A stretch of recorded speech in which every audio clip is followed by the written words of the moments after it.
I can't believe that I've been living in Scotland for almost 5 years already, and it got me thinking, if I were applying for citizenship or indefinite leave to remain, would I actually pass the life in the UK test? Hi, my name is Peter, and in 2020 I moved from Oklahoma to the west coast of Scotland. Unfortunately, a Scottish passport isn't a thing yet, but today I'm going to take the Life in the UK test with no prep, no studying, no notes, and no clue, just for fun. Now, my circumstances are different than the typical American in that I am just as much a German as an American. And at the time that I moved here, thanks to EU free movement, my German passport gave me the right to live and work anywhere in the UK without needing to get any kind of a visa or sponsorship. My education background is also not exactly elite. American education is generally pretty terrible, and Oklahoma is consistently ranked as 49th or 50th out of 50 states in overall education quality. And on top of that, I was homeschooled, so literally the only time that I have ever stepped foot inside of an actual school is here in Scotland as an adult for my kids. So I'm combining a sketchy education, terrible memory, and nearly 5 years of semi-hermit life in a tiny village in Scotland to take the UK citizenship test completely blind with zero preparation or studying. Other than making myself look like a complete idiot, what could possibly go wrong? Let's find out. All right, so I just picked a random exam on this Life in the UK test website. There's 24 questions on the exam. I believe you have to get 18 correct in order to pass. So yeah, we'll see how great or how poorly I do with this. It could be entertaining for you at my expense. Anyways, question 1. As a British citizen, you should respect and obey the law, vote in all elections, take part in religious activities, or look after the area in which you live and the environment. This doesn't say if it's multiple choice or not, but I think it might be. Obviously, respect and obey the law. You should vote in all elections, but you're not legally required to. Take part in religious activities, no. I think the US is heading that way, but it's a different conversation. So I'm going to do respect and obey the law and look after the area in which you live and the environment. And that's correct. Question 2. When is Halloween celebrated? This is not a UK specific thing. I would have thought this would have been all questions about the UK. Anyways, Halloween is obviously 31st of October. I feel like Halloween is a much bigger thing in the US than it is here. Evidently, it is getting more and more popular, but in the States, it's like people make Halloween their entire personality for the whole month of October. And it can be a bit annoying, but anyways. All right, so 2 questions correct so far. Question 3.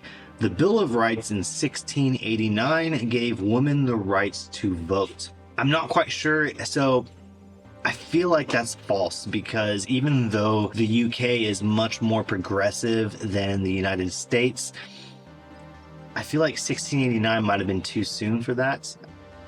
And that's correct. It confirmed the rights of Parliament and the limits of the King's power. All right. Question 4. What is the name of the most famous cricket competition played between England and Australia? I don't know much of anything about cricket. I've always been, so the only sport that I even really know the rules to is football. Not American football, but football, or as Americans might call it, soccer. Even when I lived in the States, I always felt weird calling it soccer because in my mind it's football. And, I'm not like a football fanatic or anything like that, but for me, that's my favorite sport, and it's the only one I really know the rules to anyways. So the options are the Ashes, the Six Nations Championship, the Grand National, or the Australian Open. Australian Open, I feel like that's probably just Australia. Six Nations, well, not England and Australia, that's only 2. The Grand National, I don't think that's cricket, so I'm going to say the Ashes. Hi, Gandalf. Question 5. What was the biggest source of employment during the 18th century? Fishing, teaching, aircraft industry, or manufacturing? I feel like aircraft industry and really fishing would be too specific if we're talking about overall in the UK. So probably manufacturing, industrial revolution and all that. And that's correct. That was the main source of employment in Britain. Gandalf, you have got to go. You're probably going to mess up my microphone. You're going to mess up my audio. Mwah. I love you. Question 6. In 1314, the Scottish, led by Robert the Bruce, defeated the English at the Battle of Bannockburn, and Scotland remained unconquered by the English. And that's going to be true, because yay, Scotland. All right, question 7. Which of the following is an example of a criminal offense?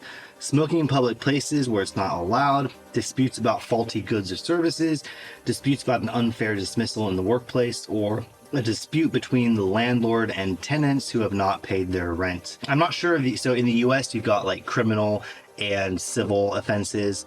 A lot of them are based on like the dollar amount of what was like stolen or something. And I'm not sure about all the details about how that works here, but I feel like smoking in public places is probably the one to check, and that is correct. All right, so far all my questions have been correct, so we'll see if that trend continues. Question 8. Which Scottish clan was killed for not taking the oath? The MacLean of Lochbuie, the McDowells of Garthland, the McPherson of Cluny, or the McDonalds of Glencoe? I have no idea on this one, but out of all 4 of those like areas, Glencoe is the only place that I've actually been to myself, so I'm going to guess the McDonalds of Glencoe. And that's correct. Question 9. Which 2 issues can the devolved administrations pass laws on? I have no idea what the devolved administration is. Defense, Social Security, health, or education?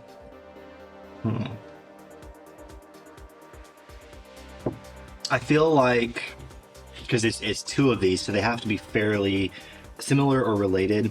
So defense has nothing to do with any of the other ones. I feel like out of these 3, if you're going to group them together or be fairly similar, I would say health and education.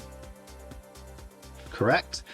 Policy and laws governing defense, foreign affairs, immigration, taxation, and social security all remain under central UK government control. However, many public services such as health and education are controlled by the devolved administrations. Maybe you're learning something here as well. I don't know.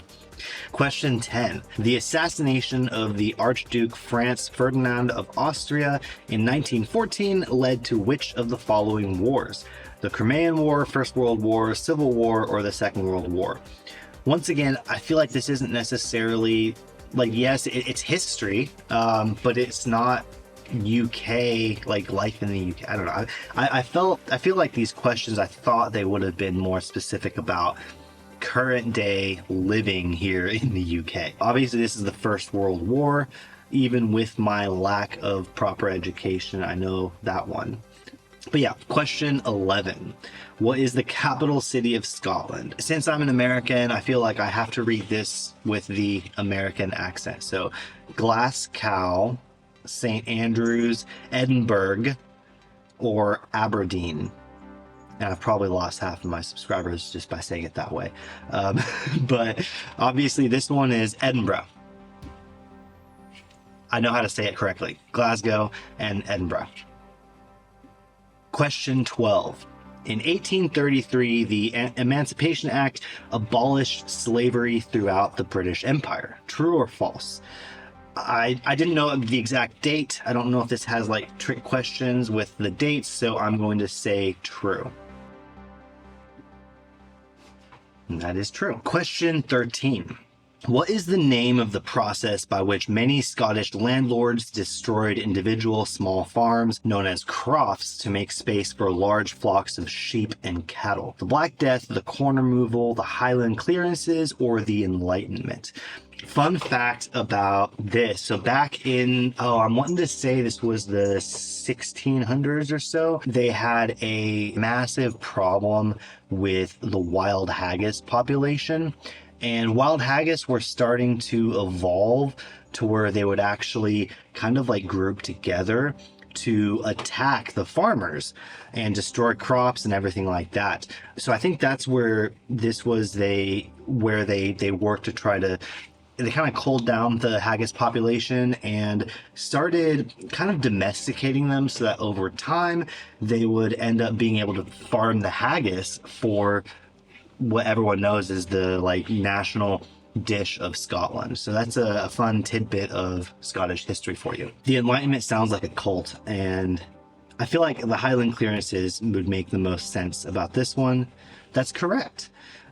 Question 14. I'm actually doing a lot better than I thought I would so far. The Falkland Islands are a British overseas territory and are part of the United Kingdom. Oh, not true. Ooh, this is kind of a trick one. Falkland Islands, they are a British overseas territory, but they are not part of the UK. The UK specifically would just be England, Wales, Scotland, and Northern Ireland. So that's going to be false. That's correct. Linked to the UK, but not part of it. Question 15. Which two of the following are Civil War battles? Battle of Waterloo, Marston Moor, Naseby, or Agincourt? I have no clue. I'm going to guess Marston Moor and Agincourt? Marston Moor and Naseby. Let me know in the comments if I'm pronouncing any of these incorrectly. All right, so 15 questions. I've gotten one wrong so far. That's actually not too bad. Question 16. What was the name of the activist group who fought for the woman's right to vote? Chartists, Beefeaters, Suffragettes, or Quakers? That's probably going to be the Suffragettes, just based off the name. That's correct. In the late 19th and early 20th centuries, an increasing number of women campaigned and demonstrated for greater rights, and in particular, the right to vote. They formed the women's suffrage movement and became known as the Suffragettes. Question 17. What UK landmark was voted as Britain's favorite view in 2007? Big Ben, Lake District, Snowdonia, or the London Eye? Now, Big Ben and London Eye, those are tourist attractions, and they're all right, but they're not like views. I don't say them views. Snowdonia or Lake District.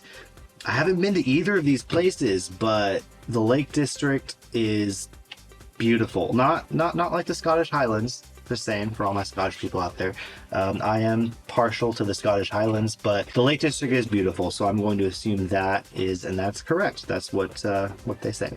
Question 18. Who were the first people to live in Britain in what we call the Stone Age? Farmers, peasants, hunter-gatherers, or pirates? As much as I want to say pirates, I know that's not true. I'm going to assume it's hunter-gatherers. Correct. Question 19. What is the name of the movement against the authority of the Pope and the ideas of the Catholic Church that took place during the reign of Henry VIII? I feel like this has nothing to do with life in the UK. History, maybe, yes, but yeah, religious stuff, I'm well versed on fundamentalist American Christianity. I do know quite a bit about other religions and stuff now, but not a whole lot about Catholic Church. The Enlightenment sounds like a cult, so that might be the right answer here, but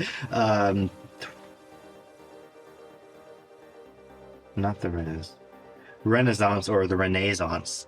Glorious Revolution, maybe? No. I'm gonna do the Reformation. That sounds more like a religion. Yeah, correct. I'm doing pretty good at this. Question 20. What do you need to do to apply for a national insurance number? Contact the NHS, contact Department for Work and Pensions of the DWP, contact your local MP, or ask your employer to get it for you. This one's easy because I had to do this when I moved here, and that's contact the DWP.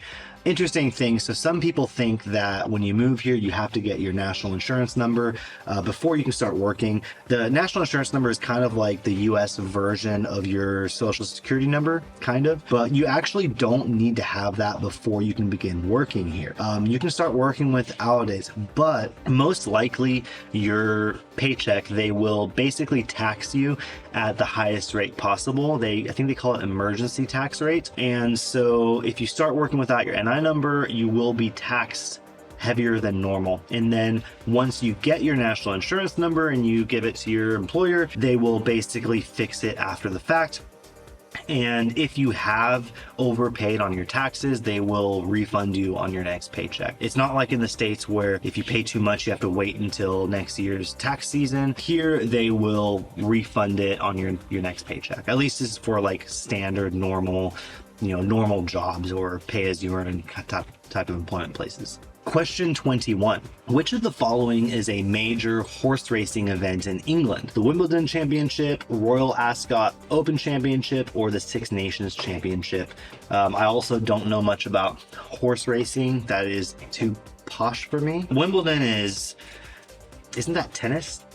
I think that's tennis. I think Royal Ascot, just because royal horses, that's a very like posh thing. And that's correct. I've done really well on this, but a lot of these questions I have actually just guessed, and I just happened to guess correctly. Question 22. How many members form a jury in Scotland? 12, 14, 15, or 20? Interesting about this, my entire life living in the US, I have never been summoned for jury duty. Whereas here, last year, I got a letter summoning me to jury duty, and I actually already had a holiday booked for when it was. But that didn't really matter anyways, because looking over the requirements, in order to serve jury duty here in Scotland, you have to have lived here for 5 years consecutively, and I hadn't quite done that yet. So they had to I called them, they basically exempted me from it, and then they said once I had been here for 5 years, I would be summoned for jury duty. So I guess that's something for me to look forward to later this year, or at some points, having to go serve jury duty. Will I have to get one of those powder wig things?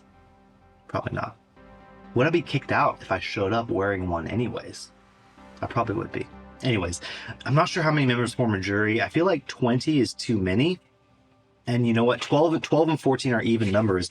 And I think a jury normally needs to be an odd number so they can have a tiebreaker or something. So I'm going to guess 15. Correct. Scotland has 15 members. Question 23, almost done. What is known as Lent? This is again another religious question, but I feel like nothing really about, and it's not UK specific either. This is the entire world that practices Catholicism. I know the answer to this is the 40 days before Easter. And that is correct. Question 24 of 24, last one. When was the last successful foreign invasion of England? 14, 15, 13, ooh, this is not in order. If you have a list, you need to have it in numerical order or in alphabetical order, not completely random like this. Anyways, 14, 15, 13, 14, 1066, or 1200. I'm wanting to say it's either 1066 or 1314. I think 1066. Fingers crossed. This could be my second wrong. It's correct. Okay. The Norman Conquest was the last successful foreign invasion of England in 1066. Amazing. All right. I passed the test. Does this mean I'll get my British passport now? Can we send this YouTube video into HMRC? Not HMRC, whatever, and get my citizenship fast-tracked. Anyways, I passed, so I got 23 of 24 correct. I only missed one. I think, like I said, I think it's 18 questions you have to get correct in order to pass. So my score was 96%. Evidently, the average score is 88.37%. So I did do better than what this website says is the average as well, at least. I must say I'm kind of surprised. I thought it would be a little bit more difficult with the questions. To be fair, I didn't really think about it too much. I figured this would be an interesting, test to go through with, like I said, no studying, no reading up on it. I just came on here and I picked an exam and did the test. I wonder what it would be like if I did the opposite side. If I did the life in the US test for Americans, to get citizenship. I'm pretty sure I would pass that test, but I wonder if would I ace that test or would I have difficulties with it, just because of my education being homeschooled in Oklahoma, especially when it comes to history. A lot of that stuff was well, this is all probably stuff for other videos, but definitely lacking in that aspect. So I wonder if how I would do with the US test. Let me know in the comments if I should do a similar video, but about the US, life in the US and life in the States tests. Anyways, that's it for today. Thanks for sticking around, and I will see you next time. Bye.